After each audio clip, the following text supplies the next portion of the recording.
Hello, my name is Sara Stevens. I am a researcher and an editor working with author Marc Ostrofsky on his book Word of Mouse. This video interview is a segment of the Infusionsoft interview series that's being produced in association with Word of Mouse. And the interview can also be found in Marc Ostrofsky's book Word of Mouse, which is due out in 2013. So today I am talking with Jeff Liesener, who is with Topline Foods, Operations and Marketing. Welcome, Jeff. Thank you. Great to be here. Great. Well, let's talk about Topline Foods is a service that lets customers buy natural and organic food online and have it delivered directly to their homes. I would imagine that in today's highly health conscious and highly mobile society, your business is quite a hit.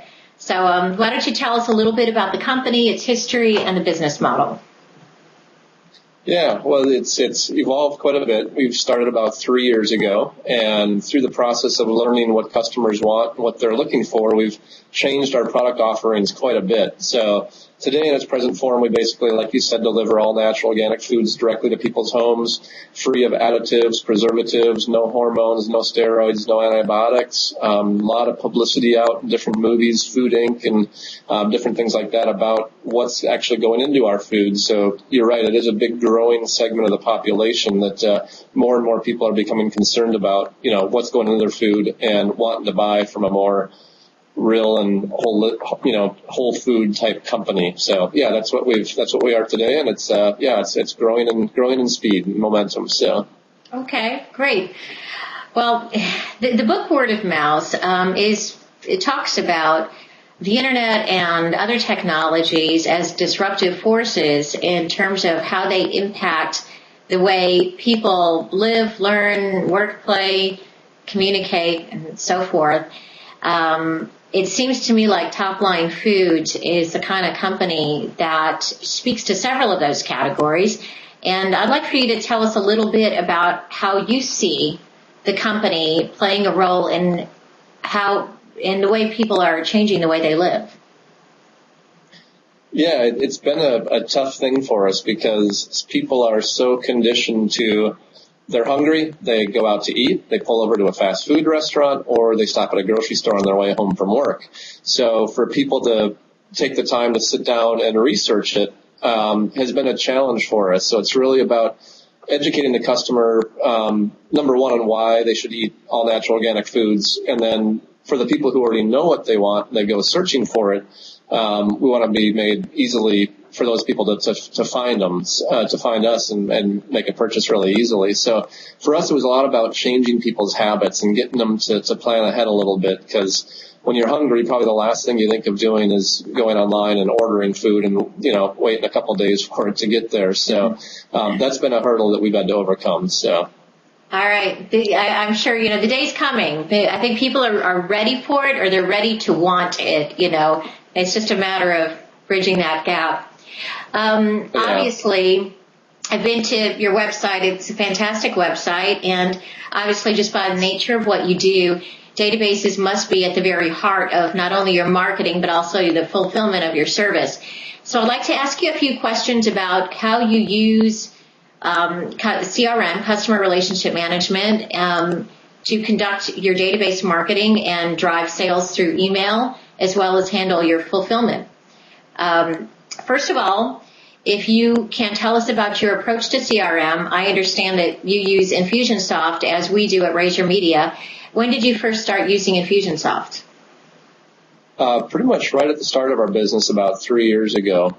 I used it briefly for another company that I worked with for a short period before then, for about 6 months. So I had some knowledge of it coming into this company. Okay. And what features would you say of a CRM tool are the most critical to you in terms of your objectives at your company, at Topline Foods? Yeah, I think it's twofold. I think the first one is really being able to capture the information on our website. We've learned that it's not really a one-call close, so to speak, and that people come to our website, love it, and place an order right away. Right. It's more of something where they get a reaction of, oh, well, hey, that's interesting. That looks like a really great company. Maybe I'll come back to that someday and place an order. So capturing their information and be able to slowly email market to them after that, we learned was critical to our success. So now being able to capture their information, put it into our Infusion database, and then have certain emails go out to them on a set days after they've been to our website has really been key. I think it's been, we figured, about 27 days after they first come to our website is when they actually end up placing an order. Some of them do on their first visit, but in a large part, it's a nurturing type process. So Infusionsoft and email marketing has been really key for us to develop those relationships and trust with people. So we do get them at the right time when they are ready to make a purchase. Okay. I guess you would have built a series of triggers and alerts within your CRM based on the actions that people take and being able to respond to those actions and help further them along in becoming a customer and a repeating customer. Can you tell us about some of those triggers when they happen? Sure. Yeah, we have two different forms on our website. We ship products to all over the country. So we have different price sets based on where they're at in the country and if we're shipping or if we're delivering here in Phoenix. So we require them to create an account to log in and see the pricing because the prices are different based on their geography. So that's one set that we capture their information for people just kind of shopping and looking at prices. When they do that, if they don't make an order, a couple days later, they'll get an email that just asks them, hey, we noticed you're on our website. Do you have any questions? Anything we can help you with? We're here for you. Let us know what we can do. And if they don't reply to that, they get another email that will just kind of go through kind of an appeal to their, helping side, if you will, where we ask them, hey, we're a small Arizona business looking to improve, have a couple questions for you, could you give us some feedback, and really kind of dive into kind of just, hey, help us out here. We just want some feedback. Let us know what we can do better. Nice. So we have that sequence that goes out. And then we also have a special offers form that people fill out. Also, they'll get immediately a coupon code offering them a $10 or $20 off their first purchase, and then an expiration date on that and another reminder email to use that. After those two campaigns, if people don't do anything, we'll put them into our long-term nurture campaign, which is really, we've tried to be really low-key in terms of our emailing people where we don't want to give them the daily offer the day and be really aggressive like that. We found a lot of people get turned off by that. So especially with food, which they can get anywhere. So we've gone to a very nurturing campaign where every about 10 days or so, we'll start them on what's called the 10 Myths series. It's kind of like the 10 grocery store myths and things that they don't want you to find out. Kind of like the mystery. So every week they'll get it's scary. We try to make them scary too, like, hey, look what you're eating at the grocery store. Look at all these additives. Look at all these preservatives. So it really scares, I shouldn't say scares people into it, but it really kind of sheds light on the reality of what type of food is at the grocery store and educate them too on what to look for. And then usually at the end of each one of those, it's just a quick little, hey, by the way, Topline Food sells all natural and organic foods or antibiotic-free meats or, food with no nitrates or, whatever might be the topic of that email. So that goes into a long campaign that we can nurture them for a long time then after that. Okay. And you ship all across the country? Well, we pretty much west of the Mississippi. The rates are reasonable enough to where, especially in the Southwest, people can get a super reasonable, $12 shipping charge for an order going to San Diego or LA. But out east, we haven't quite gotten there yet. So we're baby steps in the Southwest right now. Okay. Interesting. All right. So you've told us, how what you do with the data that you collect and how you respond to it in terms of triggers and so forth. What kind of measuring or analytics do you run on your marketing programs that happen via CRM? We're huge into the Google Analytics and keeping an eye on all those numbers in terms of just visitors, the bounce rate, what pages they're landing on, what key terms they're using to search for us and find us. Okay. So we have reports that we track every day with the different numbers on there to see if we can spot any trends and things to focus more on what to do better. And then also look at what type of conversions we're getting in terms of our sales and like what nurture sequence, at what step after an infusion email goes out, at what step are people really replying. We use a lot of the trackable links in our emails, so we can really track how many people are clicking on emails and which ones are more popular in our customers' minds, so we can really focus on developing more content around those topics, and just getting it honed into really what people are looking for and going to take action on. Okay. Interesting. And what have you seen in terms of, as a result of running those analytics, and looking at accounting, what kind of return on investment have you seen since using CRM? You said it's been since the start, right? But can you tell us anything in terms of ROI? Well, it's been interesting because when we first started the business, the first 2 years, we were more of a in-home sales type company. So you couldn't make a purchase on our website. So people would fill out a form. It was more of a lead gathering mechanism, and we'd go out into the home and sell them on a year-long program or something like that. But we went to an online model basically just in June. So a lot of our analytics and things have changed to be able to track it more.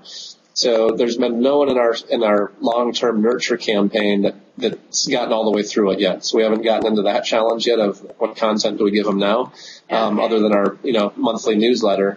But in terms of the return we've seen on it is huge, because we're able to operate as if we're a larger company, really personalize communications and give people content specifically to what they're looking for. And a lot of comments we get when they find out, wow, there's only 3 employees in the company. I thought you were like this. Yeah. People think that we're like this huge national presence because of our communication strategies, but we're really able to leverage companies like UPS and different things like that to really stay lean and mean, and especially with Infusionsoft and our communications, to where we have this huge looking presence. It's taken a lot of work to get there. Yeah. But really with a lean and mean staff, so the return is really, really big for us. 3 people. I can't believe it. That's amazing. Yeah. That really is amazing. And an intern. And an intern, yeah. Well, yeah. And an intern, yeah. Yeah, that intern's learning a lot, I bet. His or her future's gold after working here. Oh, yeah. How important would you say it is to, and you kind of touched on this a little bit earlier, but based on, your analytics and the returns that you're seeing on go back and tweak what you're doing in terms of either, the flow of triggers or your message, anything that relates to your database marketing strategy? I guess we've learned a lot about the content and what to put out there. Like, we used to do a lot of recipes on our blogs and make them keyword rich so people could find them in Google. And then what we found is that they were great because they'd attract traffic for us, but almost every single one of them, as soon as they read the recipe, would bounce off our site.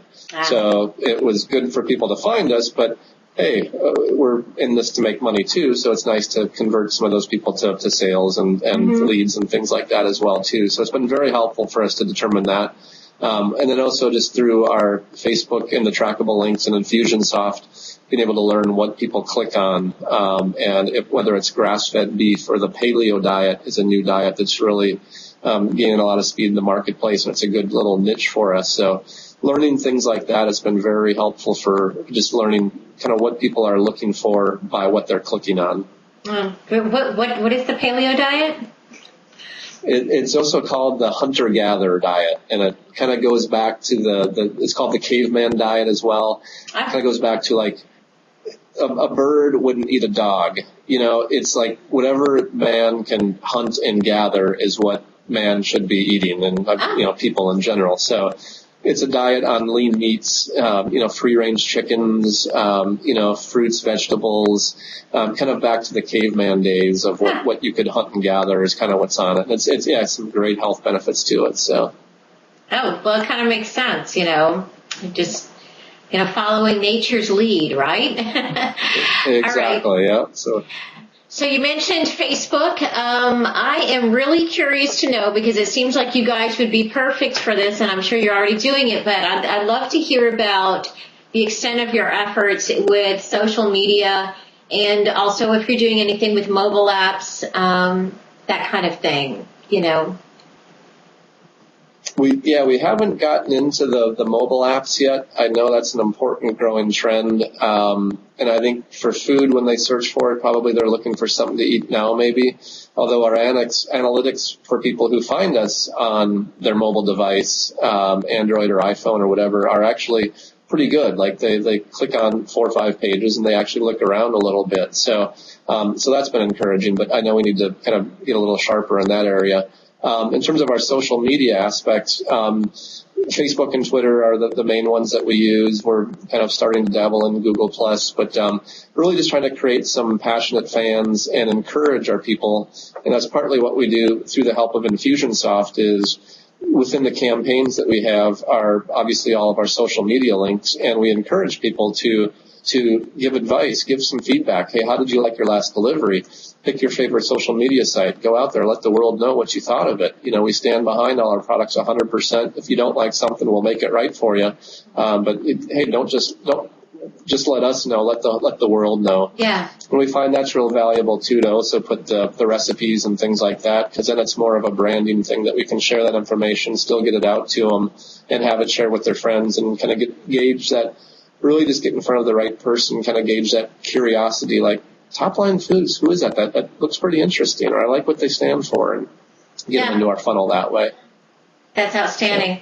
Well, I think based on this interview, people have a strong idea of what Topline Foods is, and I think it's really exciting stuff, and I think the time is right for exactly what you're doing and how you're going about doing it.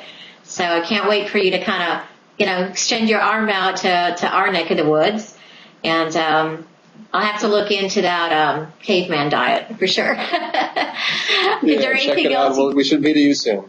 Yeah, okay. Anything else you'd like to add that you think our readers would be interested in knowing about what you do or how you do it, or even wax philosophical on how the internet and media is changing the way we live? Well, yeah, it's funny because in the book tagline, it uses the disruptive word. I think there is so much bombardment that you can't go anywhere without seeing a message or hearing a message, and you almost become numb to it. So kind of getting through that and trying to get to people and offer just really a real true personal service that we can give that great personal service in there, not just a series of emails, but we also have phone calls sprinkled into our campaigns as well, too, to offer that personal touch, personal delivery, whatever it is, to really. So I think that gets lost in all the internet shopping and things like that. Have become so price sensitive, and price, you can compare prices so easily that sometimes a little extra personal service can go a long ways in the market. So we've really tried to focus on that as well, too, and just going the extra mile, guaranteeing all our stuff, and just standing behind what we do, so people, that word of mouth really catches on. Word of mouth, I should say. So, I think that about sums it up.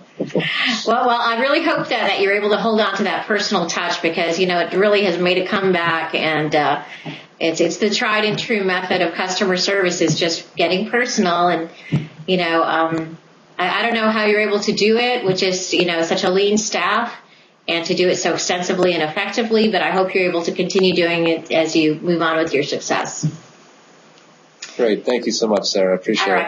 Thank you, Jeff. Thanks for taking your time today, and we look forward to hearing more about you.